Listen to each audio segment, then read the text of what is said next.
नमस्कार दोस्तों, मैं राजकुमार मौर्य। उत्तर प्रदेश में 2027 के विधानसभा चुनाव के लिए सभी राजनीतिक पार्टियों ने अपनी अपनी तैयारी तेज कर दी है। आज की इस वीडियो में आप सभी साथियों को बताने जा रहे हैं उत्तर प्रदेश की 3 विधानसभा सीटों पर उपचुनाव होना है। 2027 के पहले होना है। 10 अप्रैल 2026 के बाद ही ऐलान हो जाना है। तो इसके लिए समाजवादी पार्टी और भारतीय जनता पार्टी ने अपनी अपनी कमर कस ली है, क्योंकि यह 3 सीट बहुत महत्वपूर्ण है। कैसे महत्वपूर्ण है? 2027 के लिए नैरेटिव बनाना है जीत करके। उसके अलावा भी आप सभी साथियों को मैं बताना चाहूंगा, राज्यसभा का चुनाव होना है। 2027 के विधानसभा चुनाव से पहले ही नवंबर महीने में चुनाव होना है और एक एक विधायक की जरूरत वहां पर है। हर मायने में हर पार्टी अपनी पूरी कोशिश करती है कि चुनाव को जीता जाए। तो दोस्तों, एक सीट पर सपा और भाजपा की तरफ से प्रत्याशी का ऐलान हो गया है। ऐलान का मतलब क्या हुआ है? घोसी सीट। घोसी सीट के बारे में मैं आपको थोड़ी सी जानकारी पहले दे दूं, शुरुआत में दे दूं, ताकि आपको लगे कि मैं कुछ अलग आपको बता रहा हूं। क्योंकि लोकसभा का जब चुनाव हुआ था, घोसी सीट पर कौन लड़ा था? बीजेपी से। बीजेपी गठबंधन से ओम प्रकाश राजभर के बेटे अरविंद राजभर जी चुनाव लड़े थे। चुनाव बेचारे हारे बड़ी बुरी तरह, बताने लायक नहीं है। और आप सभी साथियों को मैं बताना चाहूंगा कि जिस घोसी विधानसभा में उपचुनाव होना है, ये जिला है मऊ। दोस्तों, मऊ जिले में 4 विधानसभा की सीटें हैं, लेकिन घोसी के अंतर्गत, घोसी लोकसभा के अंतर्गत आने वाली 5 विधानसभा सीटों में से एक है घोसी, जहां पर उपचुनाव होना है। मतलब जहां पर उपचुनाव होना है। सपा के विधायक थे, सपा के विधायक का निधन हुआ। लोकसभा के चुनाव में सपा को 1,10,354 वोट मिला। बीजेपी गठबंधन के प्रत्याशी अरविंद राजभर को मिला 75,000। सीधा सीधा 35,000 से ज्यादा वोटों से समाजवादी पार्टी के राजीव राय को लीड मिली।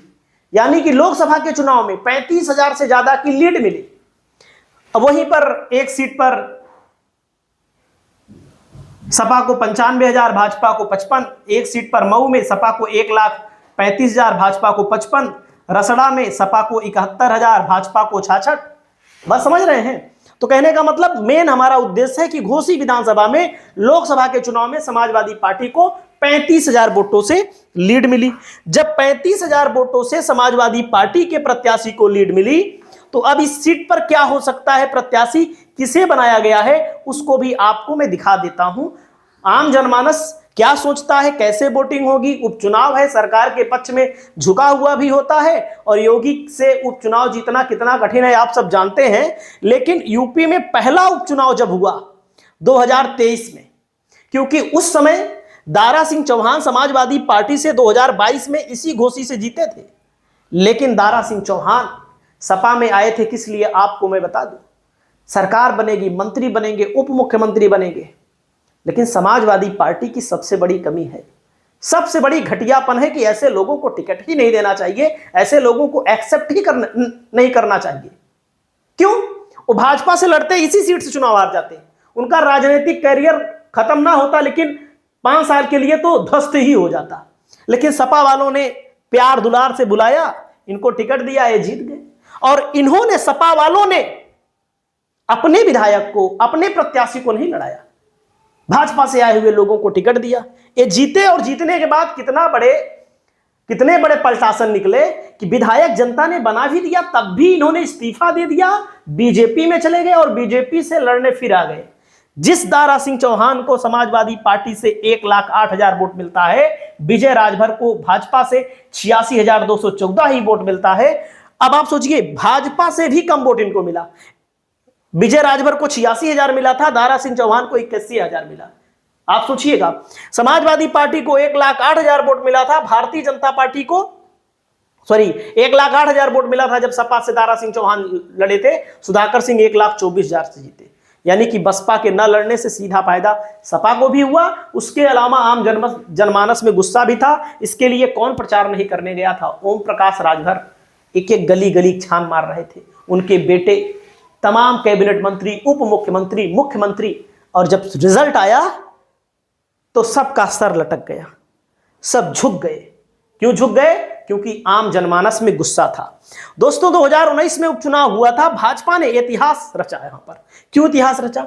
विजय राजभर जी जो लड़े थे, सब्जी बेचने वाले के बेटे थे। और मैं भाजपा की इस मामले में तारीफ भी करता हूं, वो किसी को भी ला करके लड़ा देती है, ऐसे ही नहीं लड़ा देती है दूसरी पार्टी से पकड़ के जबरदस्ती लड़ाती है, गरीबों को भी लड़ा देती है, चुनाव निकाल देते हैं। निर्दलीय सुधाकर सिंह लड़े थे, उपचुनाव हार गए थे।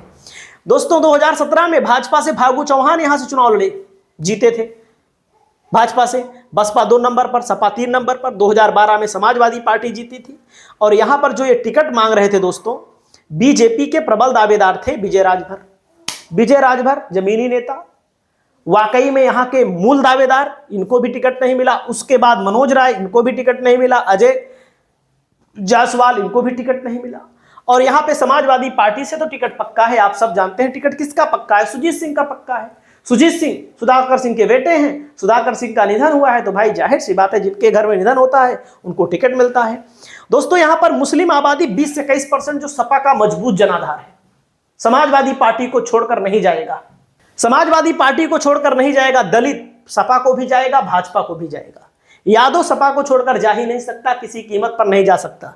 राजभर और चौहान है, प्लस कुछ समर्ण आबादी है यहां पर। अन्य ओबीसी में भी लोग हैं, अन्य ओबीसी में भी लोग हैं। और समर्ण खास करके ओम प्रकाश राजभर से बहुत खिसियाते भी हैं।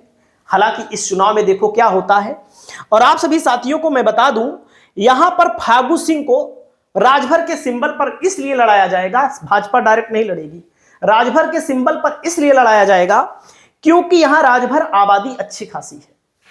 राजभर की आबादी अच्छी खासी है। राजभर का वोट राजभर की पार्टी के नाम पे ले लेना है, एक कोशिश है बीजेपी की। और प्लस चौहान वोट ले लेना है, दारा सिंह चौहान है, फागू सिंह भी है। और इस 35,000 के फॉर्मेट को कैसे पूरा करेंगे बीजेपी के लोग, इसका भी एक बहुत बड़ा आंकड़ा फिट बैठाना है।